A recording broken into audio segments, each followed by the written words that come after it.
sibling rivalry, intrigue, forgiveness. I think this story has it all, so stick around. I'll be right back.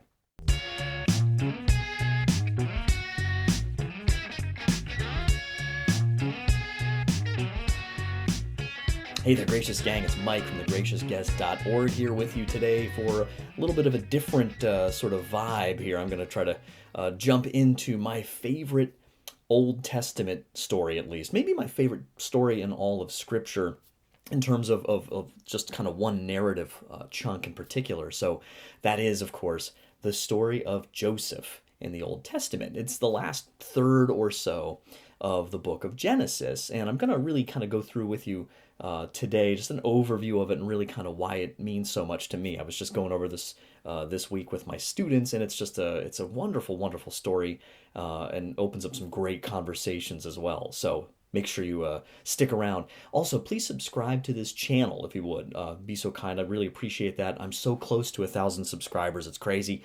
I can't believe that. So if you could really share this with somebody who hasn't subscribed yet and just say, hey, look, give it a shot. Go ahead and subscribe. Even if you don't regularly check it, that really helps me get more and more content out of all kinds of different stripes. So this is more of like a teaching and sort of Bible reflection video. I'm doing a lot more interviews primarily these days, and sometimes short little just biblical reflections and stuff. So all things wonder and awe around here on The Gracious Guest. So like, subscribe, share far and wide. But what I want to do right now is jump over to this sort of some slides that I like to use that show some great depictions of key aspects of this story, and really kind of walk you through it. I think you're really going to enjoy this. So let's go ahead and check it out. So what we see here is borrowed, a little screenshot here from my friend Steve Ray's Abraham Faith and Works documentary from Ignatius Press, and you can see Steve's documentary on Formed if you have a subscription to that personally or with your parish, or you can, of course, purchase it as well. I showed this to my students recently, and this is just a great image, and there's different things like it, but you see here now where we're at this point of the story in Genesis. I just realized I don't have my Bible. Hang on. It's right up here. There we go. Okay. So this is where things stand at the time of Abraham. I should say right in the wake of the time of Abraham. And this idea of this tree of salvation history, I think, is very helpful in a lot of ways. And we're going to be focusing, of course, here you can see over on Joseph, where I'm using my cursor over here. But, you have Abraham, Isaac, Jacob, this line that God has been promising, this line of descendants for Abraham, and these promises, these covenantal promises to come, and to really expand through the whole world. It's going to go first through a pretty small channel, right? We get the stories of Abraham and Isaac, then Jacob, and then this is where it really branches out, of course, into these 12 tribes, the 12 sons of Jacob, and that's where the story picks up here, which I've told you is my favorite Bible story, and I'll explain why a little bit. But, the story starts with these 12 brothers. The elder 10 brothers, they come from 3 different mothers, all of whom Jacob is technically married to. It's a very complicated home situation, as I went over with my students yesterday, having them act this out, just trying to imagine the complexity of this and the challenge of this and the difficulty, and the fact that this is in the Bible at all is very good evidence that it is true. And what I mean by that is, I'm not saying it's true because it's in the Bible. People shoot holes on that as sort of circular reasoning that Christians might sometimes use just to assume if it's in the Bible it's true. Rather, it's true because it's so embarrassing. Why would you ever put this in, right? If your family origin story was this Jerry Springer-esque, why would you ever put it in the Bible, And so that's pretty good evidence to suggest that this is true, because, again, why else would you do this? And the reason that this origin story of these 12 tribes is in Scripture is, of course, because of what the result really ultimately is. How God, as Steve likes to say in his documentary, the old saying, writes straight with crooked lines, that it's inspiring for us to this day, recognizing that God doesn't, what's the saying? God doesn't call the qualified, he qualifies the called. And that's good for us to remember, right? So let's dive into this story, though, with this setup. We have these 10 older brothers. They have this younger brother, Joseph, who's the miracle child, right? He's the one you see the different lines here. This is another way of looking at it. I put up on the board that you have Jacob's sons with his wife Leah, who he was tricked into marrying. She has 4 sons. Then her sister Rachel, who's Jacob's true love, can't have children, so she comes up with this terrible idea of having her maidservant spend some quality time with Jacob, and then you get the tribes of Dan and Naphtali out of that. Then Leah, who's pretty exhausted by having these 4 little boys running around, does the same thing, gives her maidservant to Jacob, and she basically has 2 sons also, Gad and Asher.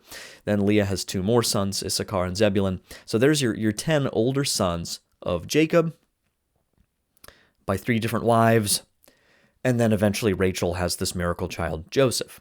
And Joseph is just insufferable. And let me share a little bit of this with you. When we jump ahead into the story, we put up here. You guys ever see Spaceballs? Ridiculous, or is it Ludicrous Speed? It's the extremes of ludicrous speed. So if you go to Genesis, really this is the later chapters of Genesis, like the last third of the book, so chapter 37 to 50. Appropriately enough, 37 is my special number, so I find that special as well. So in chapter 37, you get this story, and I'm just going to summarize it here. I'll reference a few specific quotes along the way. Now Israel loved Joseph more than any of his other children because he was the son of his old age. He made him a long robe with sleeves. Ooh, sleeves. This is the coat of many colors that you hear about. His brothers are already upset with him because basically Joseph is a mama's boy. Like his father Jacob was in a lot of ways too. His uncle Esau was the one who was out in the fields doing the hard work. Jacob's mommy's little darling, and he's back at home. You almost imagine mom's combing his hair and just whatever. He gets whatever he wants. Joseph very much is in the same boat in a lot of ways. And so he's this child who's fawned over by his mother and father. And when he's 17 years old, basically his brothers, who are just sick and tired of him, he's a dreamer as well. He has this divine gift, which makes him even more insufferable. He has dreams like stalks of hay, representing his older brothers, bowing down to him. Then he doesn't get a clue when they don't like that one. He tells another dream he has where it's stars in the sky, basically bowing down to him. And this one includes his mother and father as well. Even Jacob's a little annoyed about that one. But the bottom line is, the brothers, long story short, understandably upset and sick and tired of Joseph. So they come up with a plan to sell Joseph into slavery. Now, originally, the plan is to kill him. But, so think of that, plan A, right? Plan A is kill Joseph. Well, Reuben prevails upon them to, let's not do that. Let's just throw him down in this cistern here for a little while, make him scared. And, Reuben, it says, has plans actually secretly to come back and return Joseph to their father. He doesn't really want to partake in this. But while Reuben is sort of off somewhere else, there are Midianite traders. These are also descendants of Abraham from his marriage, I believe, to Keturah after Sarah died. Whoops, getting ahead of myself here. So they're, other Abrahamite people, but they're not Israelites, not descendants of Jacob. These guys are. So get this. Judah, right? Joseph's brother, Judah, has the plan to sell Joseph to these Midianite slave traders for silver. Now, this is significant, right? There's so many connections, so much foreshadowing in this story for the gospel in various ways. But I mean, don't miss this, right? You have this righteous, and he's not perfect, of course, as our Lord is, but you have this righteous man who's, he's annoying, but he's done nothing wrong. Like, he hasn't broken any law or anything. He's basically unjustly treated. And he's sold by his brother Judah for silver. Well, Judah and Judas is the same name in Hebrew. It's just a different ending when it goes into Greek and Roman, or Latin rather, during the Roman times. And so it's the Hebrew name Yehuda, right? It's the same name that Jude comes from. So it's the same name, right? The brother, the closest, like Jesus, right, has 12 apostles. Here we have 12 brothers. Now the 10 older brothers are the ones who hatch this plot, but the parallel is very, very clear. So Joseph is sold into slavery. Now, when the story starts out, Joseph's not very likable, right? He's self-righteous. He's a bit of a jerk. He's kind of full of himself. And understandably, that kind of generates the displeasure of his brothers. Now, their behavior is unjustifiable, of course, but don't give Joseph a free pass here. He's not exactly as righteous as he should be either. And what's interesting is, with all challenges in life, everything that we face, all the difficulties we can face in life, we are affected and shaped and forged by what circumstances come our way. I should say, we have this decision to make every time we face some sort of challenge in life, what kind of person we're going to be. And Joseph, he could go a lot of different ways with this. Nothing in his pampered life has prepared him for something like this. He's like, now you're a slave. Now all your freedom is stripped away. You're completely nothing now to the Egyptian state. And he ends up in the service of Potiphar, who is one of Pharaoh's chief officers. And Joseph makes the most of it.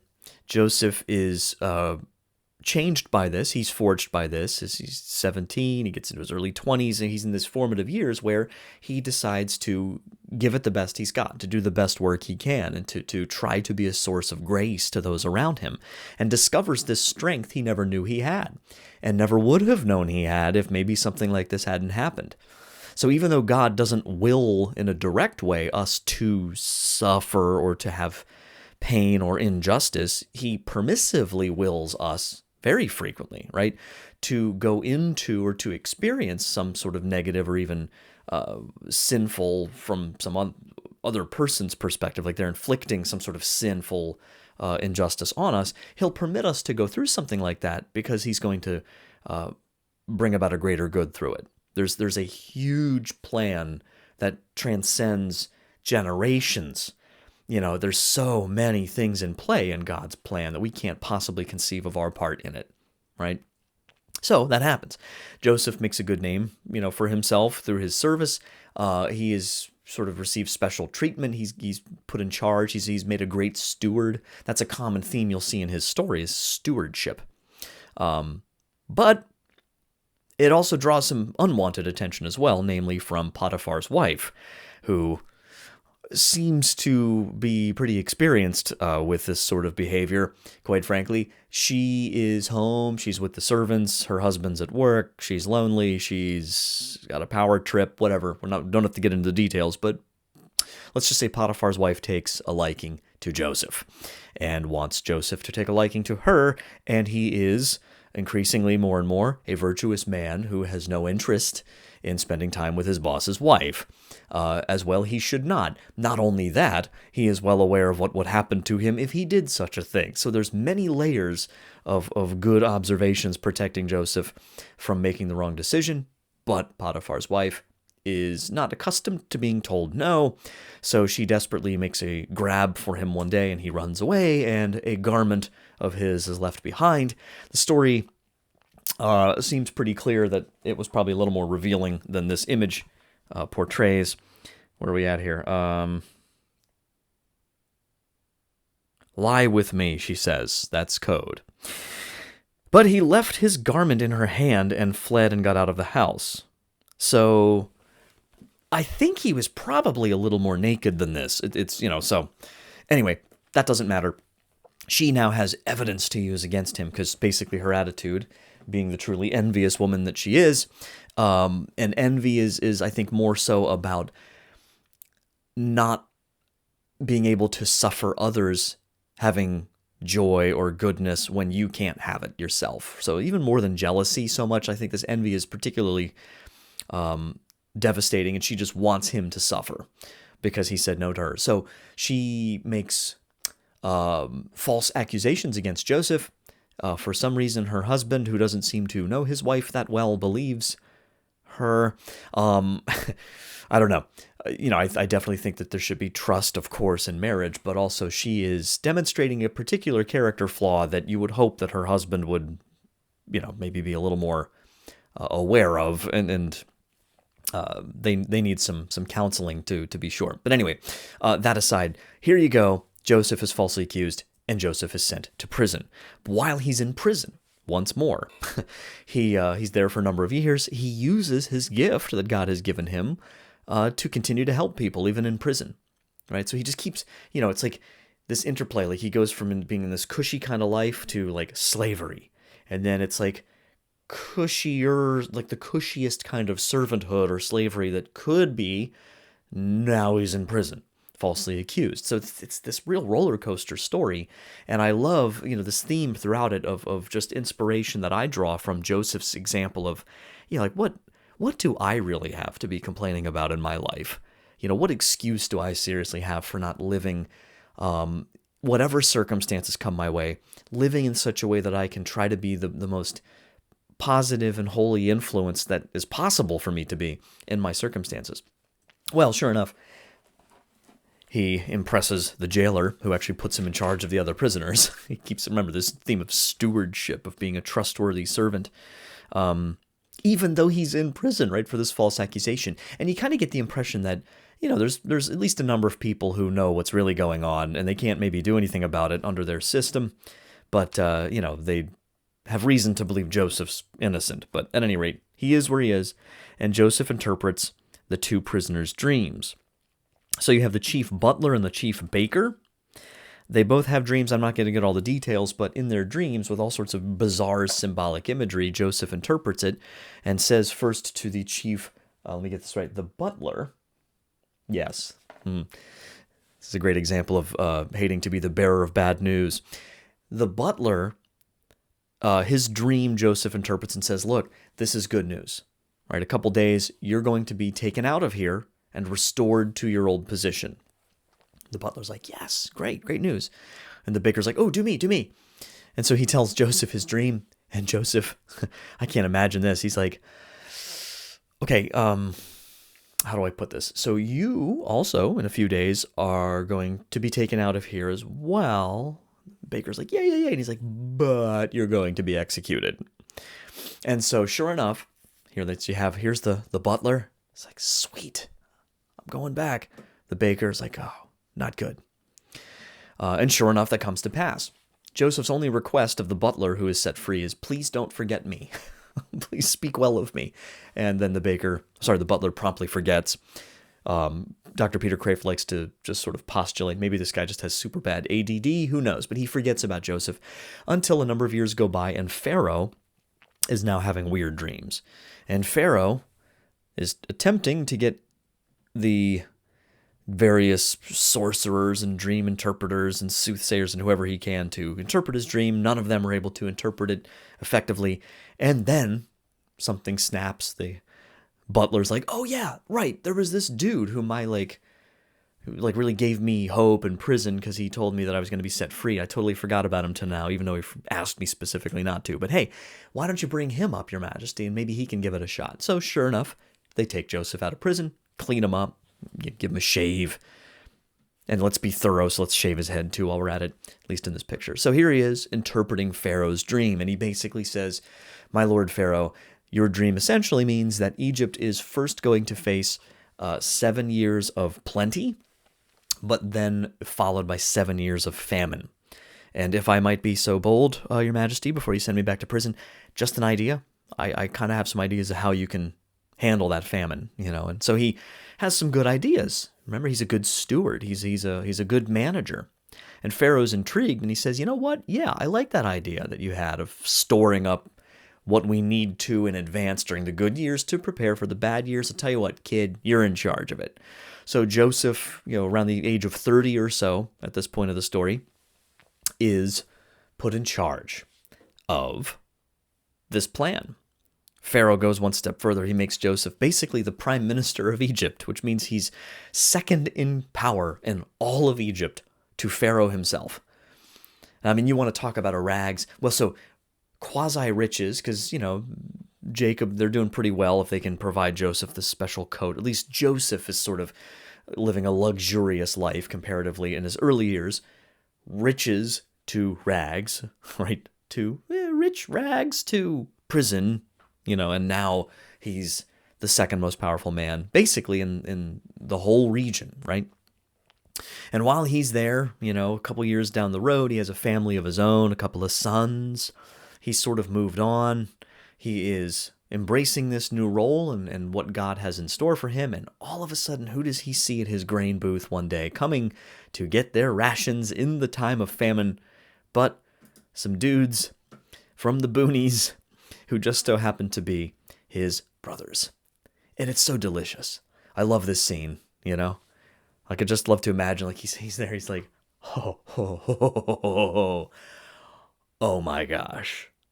Oh my God, this can't be happening, And I imagine, I don't want to put words in Joseph's mouth or thoughts in his mind, but it's just, he's a human man, right? And I try to imagine how I would feel at this moment. And in one sense, you've moved on, things are going pretty well for you now. You have a lot to be thankful for, but you had a lot of suffering along the way. And these guys over here, they're the ones who are responsible for it. They're responsible for all of it. It was their fault. They are just inexcusably wicked in what they did, that they, and you find out in scriptures, you read through it behind the scenes, that meanwhile back in Canaan where they're living, they even went so far as to take Joseph's beautiful coat, mangle it up and cover it in blood, and lie to their father for years and let him believe his beloved son Joseph was torn to shreds by a wild animal. They let their father suffer with that horrendous trauma. I mean, that's about as low as it gets, And Reuben, even though he wanted to set Joseph free originally, he goes along with this plan just as quick as anybody else, so his hands are dirty too, to be sure. I believe their mother, Joseph's mother, Rachel, I believe she dies in childbirth, if I'm not mistaken, giving birth to Benjamin a few years before Joseph is sold. So Joseph does have a biological younger brother, Benjamin. That's the 12th of the 12 tribes. And so Benjamin, in many ways, becomes like a consolation to his parents, much the way Seth did back in early Genesis when Abel was killed by Cain. Seth becomes sort of the inheritor of this promise. So in a lot of ways, Benjamin and Joseph are alike in this way. He receives now this very special treatment, the youngest son, the only other son of Rachel, so Jacob and Benjamin are very close. Joseph knows that. And so he starts accusing these guys of being spies. I love the little detail that, of course, Joseph knows what they're speaking. Hebrew's his first language, but they don't know that, and they just think he's some Egyptian official. He's all dressed the part. They also think he's been dead for 20 years, or probably dead at this point. They know he's sold into slavery, of course, but they haven't seen him. He's the last person, literally, that they're expecting to see, so they don't recognize him. And coupled with the fact that he speaks Egyptian, and he does all this through an interpreter to mess with them. I love that detail, because then you get this, like, they'll go off and have these little sidebars, like the brothers are freaking out and Joseph's like, and they don't know that he understands everything they're saying. So he basically says, they explain their story a little bit. They say, we are 10 brothers, our father's back home, there's a younger one at home, and there's one more who is no more. That's basically all they say. And Joseph wants to mess with him. He comes up with an interesting plan. And he says, all right, if you're not lying to me, go get that other brother and bring him back with you. And they're like, oh, our father will never let us bring him back, because he misses his lost son. This is the only other son by his wife, Rachel. She's gone. It's never going to work out. And he's like, okay, let me give you some motivation. You can take your rations home with you, but I'm keeping one of you here with me until you come back with the other brother. Done. And then he takes Simeon into custody. Simeon's the second eldest. I think the reason is, this is my guess, is that Reuben, who's the oldest, Reuben did have a noble-ish goal, at least of it's Reuben who's the one who prevented them from killing him, okay? That's commendable, I suppose. But then when Reuben's gone, and it's the age is so important here in this culture. So Simeon is like he's the man of the house when Reuben's gone, so to speak. He's the next oldest. And while Simeon's on watch, Simeon lets Judah's plan to sell Joseph go off without a hitch. Simeon doesn't seem to offer any resistance to that plan whatsoever. That's my personal guess, is that Joseph takes Simeon into custody as sort of a punishment for, hey, you were the eldest. You should have put your younger brothers in line when that plan was hatched, and you didn't. So now you get to spend some time in jail too. Maybe the same jail, right? So he keeps Simeon. We don't really know, I don't think exactly how long, but it's a while, because the brothers go back, and Jacob is so devastated by this, and so devastated by the prospect of sending Benjamin, which he can't bear to do. He doesn't want to lose Benjamin. He sits on it, and they go through their entire ration and then get hungry again and have to go back to Egypt to get more rations before Jacob finally relents and says, okay, fine, you can take Benjamin this time with you and bring back Simeon too. So Simeon's like, probably didn't improve his relationship with his father, which was already strained. Yeah, Dad, thanks for letting me be in prison this whole time while you were like, oh, Benjamin. Anyway, they come back. Joseph invites them over for a meal. He's so overwhelmed to see his younger brother Benjamin, who's his only full-blood brother. It's so heart-rending, this story. There's a few times here where Joseph has to peel off and weep secretly so they don't see him, because he can't handle the emotional baggage that this is generating. And the whole reason he's doing all of what he's doing is he needs to see, he needs to know if his brothers have changed. He needs to know if they would do it again if they had a chance. He needs to see it. 20-some years have gone by. Are you guys still the same? Are you still so self-centered? Are you still so broken that you would do this to your brother? He needs to know that. So he comes up with a plan. I should mention, I love this little detail. The way he has them sit at the table is in age order, which they didn't tell him their age order. These are grown men. And, sometimes people look older, sometimes they don't. Sometimes people think I'm younger than I am or that I'm older. It depends. So I love to imagine, like, they're just sitting there eating, and it's like, oh, this is pretty good Egyptian food. This really worked out. We're really lucky. And it's like, yeah.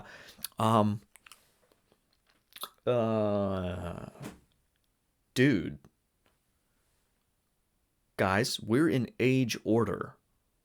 Like, you kind of see the hair going up maybe on the back of their neck. Like, what is going on? So they have a good meal. They get sent home. It's like, here's your rations, and you guys keep your money. That's fine. Like, just, it's on us. Like, it's this really generous, like, wow, that couldn't have worked out better.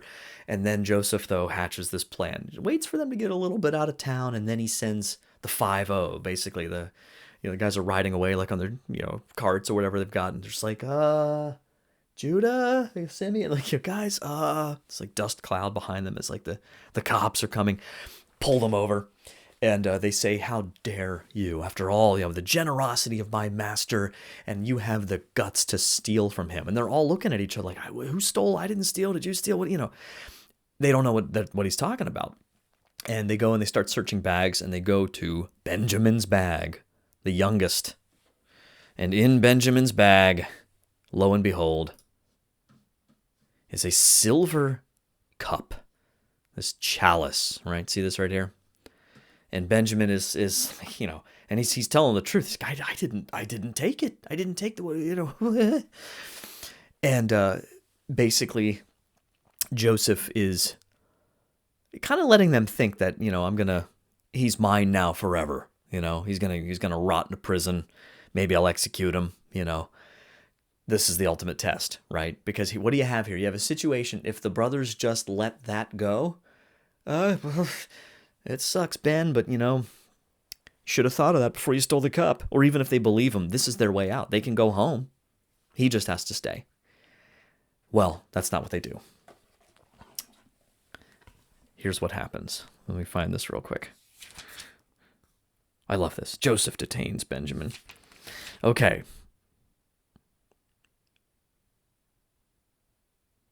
Then Judah, keep that in mind. Then Judah went up to him and said, O My Lord, let your servant, I beg you, speak a word in my Lord's ears, and let not your anger burn against your servant, for you are like Pharaoh himself.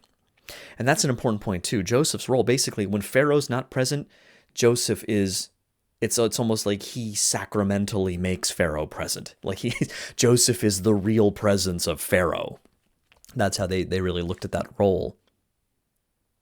So in other words, if Joseph says off with his head, it happens, no questions asked. That's the level of power he has.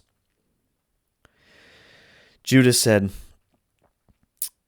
we have a father, an old man, and a young brother, the child of his old age, and his brother is dead, and he alone is left of his mother's children, and our father loves him. And then he rehashes the story. That's why we brought him down here. And he says, one second here, let me find it. Now, therefore, let your servant, I beg you, because Judah had promised, I should mention this, backing up a little bit, one of the ways that Judah really convinced, or they convinced Jacob to let Benjamin come with them, was Judah basically swearing, like, I'll take care of him. On my life, I take care of him. And he says, your servant became surety for the lad to my father, saying, if I do not bring him back to you, then I shall bear the blame in the sight of my father all my life.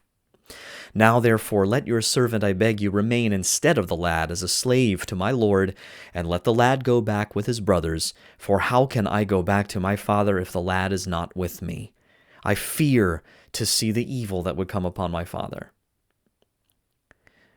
Joseph loses it.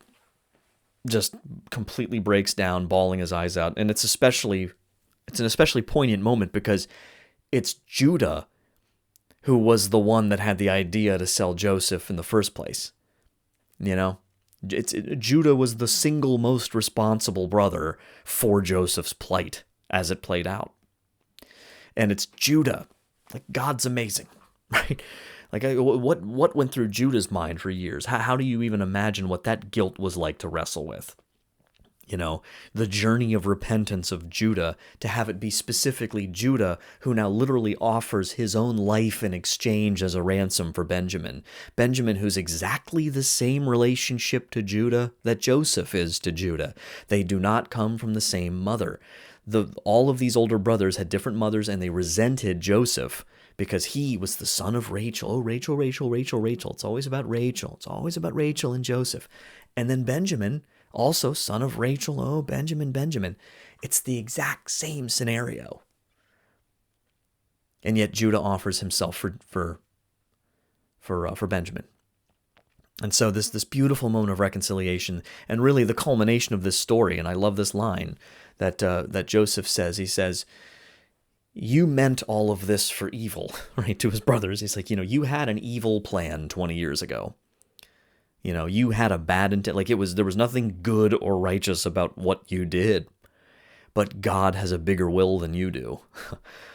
And here we are in this famine.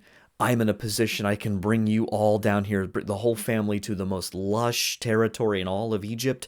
He gives them the choicest land of all, the land of Goshen up in the Nile River Delta, of most fertile area around. They thrive. They grow. Jacob is brought there. They bury him back in the promised land when he passes away eventually, but he gets to see Joseph. They have this reconciliation. They migrate into Egypt. They know, it's prophetically told to them, they know that eventually one day this will become problematic, to say the least, that the people are going to have to suffer, that they're going to suffer eventually slavery under a later Pharaoh who's not going to care about all this story so much, doesn't care about Joseph. But this beautiful story, and they settle in, like I said, in the Nile River Valley. These aren't pictures that I took when I was there, but these are better because I didn't get this angle, but you can get this look. I mean, look at how important the Nile is for these people, right? I mean, you can grow stuff here, look out here. Not so much. That's going to be, of course, important later in the story of Moses. And just for fun, here's me at the Great Pyramids. And here's me on the Great Pyramid, looking off dramatically into a middle distance. Anyway, so here's the bottom line. and let me jump ahead here because this covers some of the other stuff I covered earlier in the unit that this comes from that I was teaching. But this point right here, number 2, is it ever permissible for us to commit an evil action so that good might possibly come of it? No, it's never morally permissible. Like, well, maybe God can work a great good out, so I think I'm going to go burn this whole town down. No, sin is sin, plain and simple, but God is infinitely bigger than our biggest sins, right?